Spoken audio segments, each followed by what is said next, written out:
Halo teman-teman Baba Studio, kembali lagi bersama kami Baba Studio.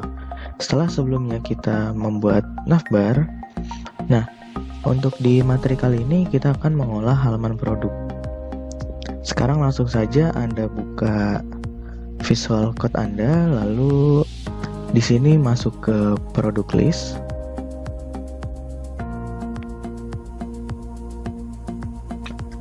Lalu di sini kita akan membuat state. State ini adalah tempat menampung data-data yang akan kita gunakan di komponen ini. Di sini kita buat products karena nanti isinya akan banyak. Lalu di ini kita komen. Kita buat React fragment.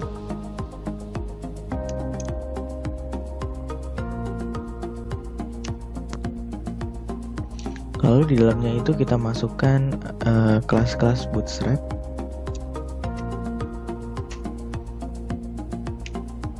Kita masukkan container.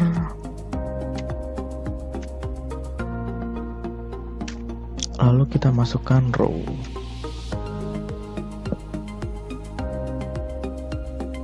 Nah, kelas ini kita buat sebagai titelnya. Lalu untuk membuat tulisan titelnya kita buat komponen baru yaitu title.js. Di sini kita ketikkan RCC. Nah, cuma perbedaannya di sini adalah function. Function yang ini kita hapus. Kita ada sedikit typo, ini kita close terlebih dahulu, kita rename. Klik kanan, rename, i-nya kecil. Oke.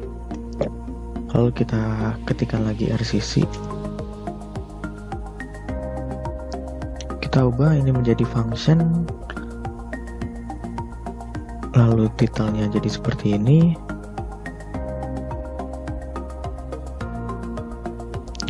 Untuk export defaultnya itu pindahkan ke atas.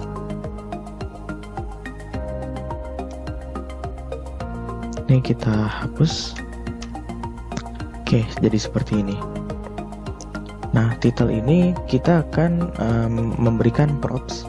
Jadi props itu adalah data untuk dikirim ataupun ditangkap, yang mana nanti akan berhubungan dengan product list yang ada di sini.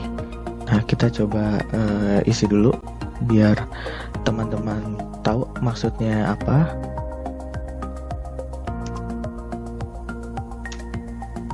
Ini kita buat kelas row. Lalu kita buat kelas bootstrap lagi.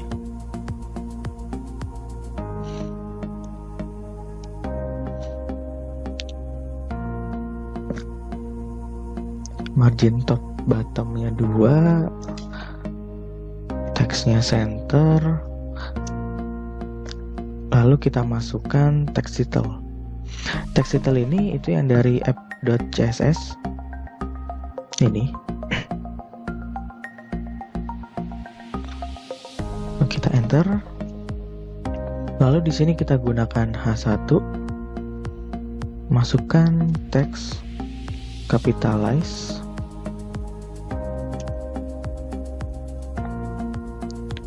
Font white bold.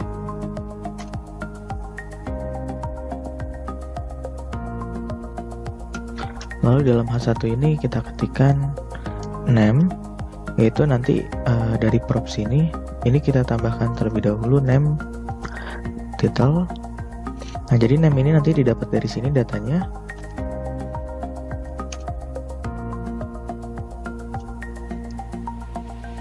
Lalu kita buat kelas text blue, ini sesuai dengan yang di app.css. Lalu di sini kita buat title. Lalu jika sudah, kita perlu mengimportnya ke dalam product list. Ini kita import namanya title from title.js. Lalu kita panggil di bawah kontainer sini title. Nah, lalu kita berikan property name, hour, dan property title.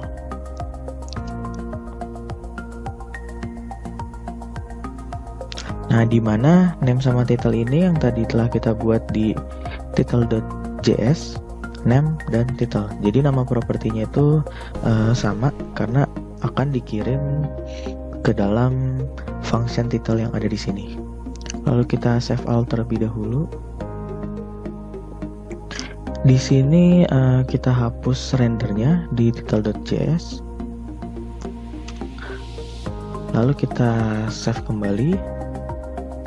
Nah, sekarang bisa Anda cek di browser Anda. Baik, nah ini sudah tampil untuk tulisannya our product. Selanjutnya kita akan mencoba untuk menampilkan produk-produknya.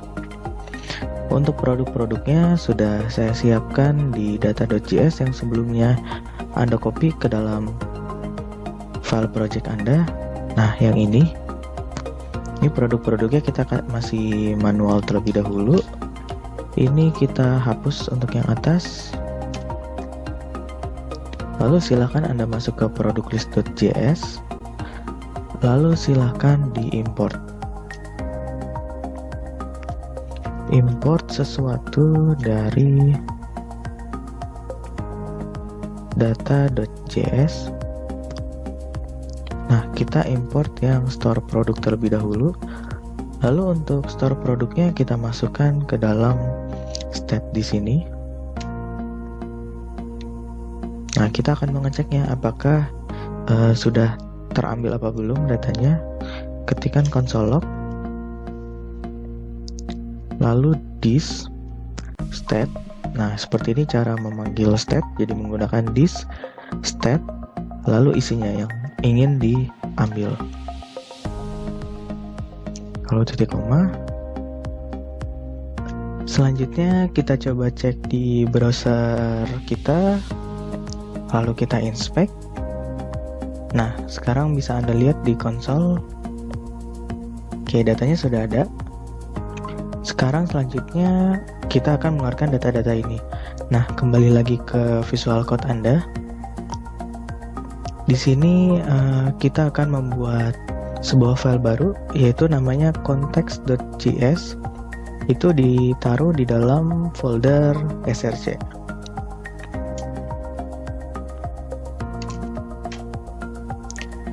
Setelah itu ketikkan rcc.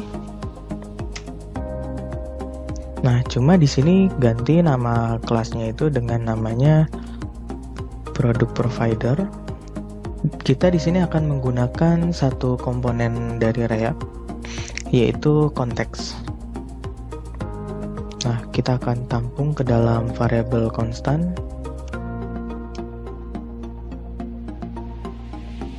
Variabelnya kita namakan produk context sama dengan react.createContext. Nah, React Context ini itu bertujuan untuk agar kita bisa mengakses state-state dari satu halaman ke halaman lain. Jadi biasanya satu state itu untuk satu halaman, tapi dengan adanya konteks itu satu state bisa di-share lalu digunakan oleh halaman lain. Nah, kita akan membuatnya sekarang. Nah, untuk div-nya silakan Anda hapus, lalu ganti menjadi produk konteks .provider value. Di sini untuk value-nya untuk mengetes saja hello context, lalu this props children. Lalu kita tambahkan di bawah sini konstan produk consumer sama dengan produk konteks dot consumer. Nah, untuk ekspornya kita ekspor produk provider dan produk consumer.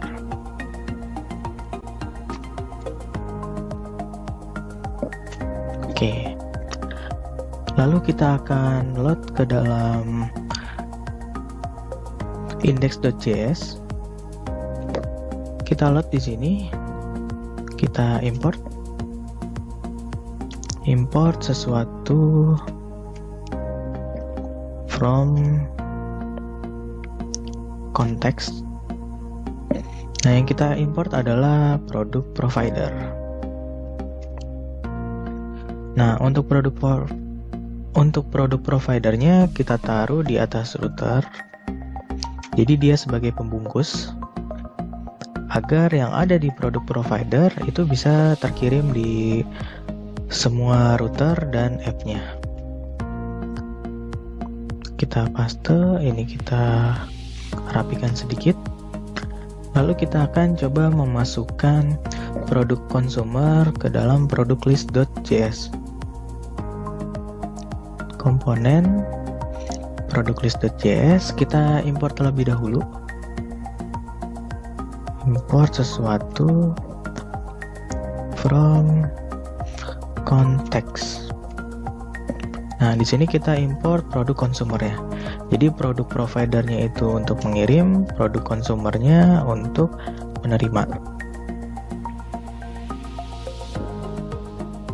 Nah, selanjutnya di dalam row ini kita isikan produk consumer.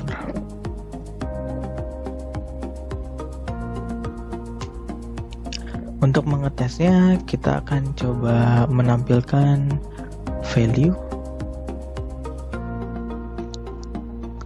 dari context.js ini. Jadi yang ini kita akan tampilkan, ketikkan value lalu function,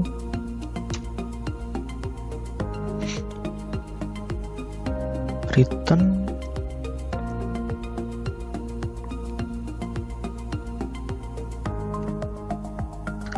buka kurung kurawal, tutup kurung kurawal, ketikkan value. Setelah itu titik koma di belakang. Lalu kita save all.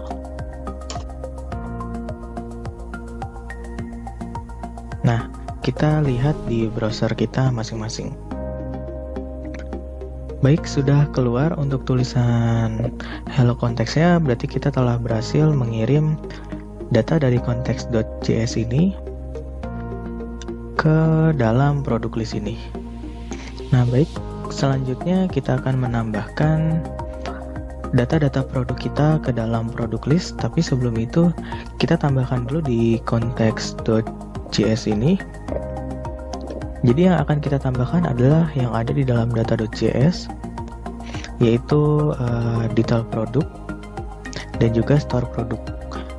Nah, jadi pertama kita import terlebih dahulu untuk data.js-nya, import sesuatu from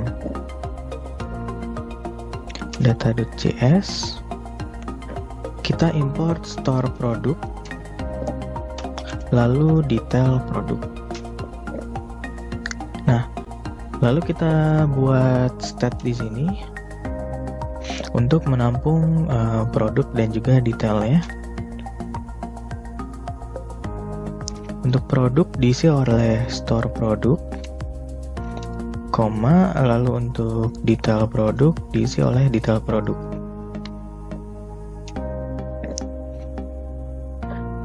Nah, jadi untuk value-nya itu kita akan mengirim semua data state ini. Jadi kita melempar data dari context.js lalu ditangkap oleh product list.js. Nah, untuk value-nya kita buat seperti ini. Jadi kurawal-kurawal. Untuk isinya, untuk mendapatkan semua state isinya, kita gunakan titik 3 kali dot state. Nah, seperti ini. Lalu di sini kita juga kirim handle detail. Jadi ketika diklik detail maka akan tampil console log. Ini hanya untuk mengecek nanti berhasil diklik detail atau tidak.